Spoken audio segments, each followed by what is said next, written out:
ஊழியர்களினுடைய பணிப்பதிவேட்டை கணினிமயமாக்கக்கூடிய பணி துவங்கி இருக்கிறது.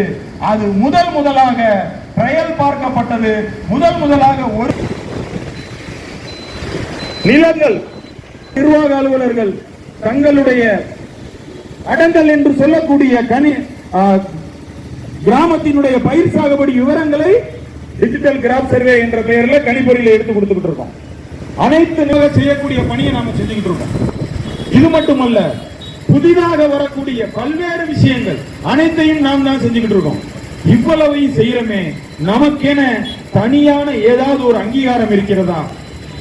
முதல்ல நமக்கான பெயர் இருக்கிறதா? அதற்கான நியாயமான ஊதியம் கடுகளவாவது நமக்கு உயர்த்தி வழங்கப்படுதா என்று கேட்டால் இல்லை. அதை வேண்டித்தான் இந்த போராட்டம். தோழர்களை, எனக்கு முன்பாக பேசிய தோழர்கள் 7 கோரிக்கைகளையும் விரிவாக பேசிட்டாங்க. குறிப்பிட்டு சொல்வதற்கென 7 கோரிக்கைகள் சொல்லணும் கேட்டீங்கன்னா, நீங்க கேட்டிருக்க சிறப்பு பணி பாதுகாப்பு சட்டம் உங்களுக்கு எல்லாம் அது சாதாரணமா தெரியலாம். ஆனால் அதன் உள்ள இருக்கக்கூடிய அம்சம் என்பது மிக மிக நமக்கு தேவையானது. இன்னைக்கு தமிழ்நாட்டில் எந்த ஒரு மருத்துவமனையிலும் எந்த ஒரு மருத்துவரையும் ஒரு தனிநபர் புகுந்து அவ்வளவு எளிதாக தாக்கிவிட மாட்டார். ஏன்னா இன்னைக்கு மருத்துவர்களுக்கு என 2008ஆம் ஆண்டு இயற்றப்பட்ட சிறப்பு பணி பாதுகாப்பு சட்டம் இருக்கிறது.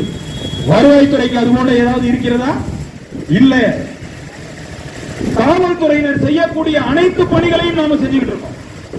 சட்டம் ஒழுங்கு பணி, மணல் கடத்தல் தடுப்பு பணி, குடிமை பொருட்கள், ரேஷன் அரிசியை கடத்தல தடுக்கக்கூடிய பணி, தேர்தல் பணி, மக்கள் தொகை கணக்கெடுப்பு பணி, காவல்துறையினர் செய்யாத எத்தனையோ பொதுமக்களை சந்திக்கக்கூடிய பணிகளை நாம செஞ்சுக்கிட்டு இருக்கோம்.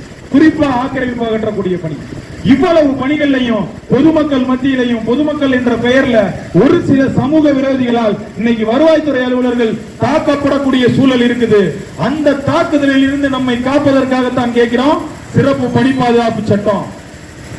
வருவாய்த்துறையில் இருக்கக்கூடிய பணியிடங்களை தனியாருக்கு தாரை வார்க்கிறதை முற்றிலுமாக தடை செய்துவிட்டு இந்த துறையினுடைய அனைத்து பணியிடங்களையும் காலமுறை ஊதியத்தில் நியமிக்கப்பட வேண்டும் என்று சொல்லி இருக்கிறோம்.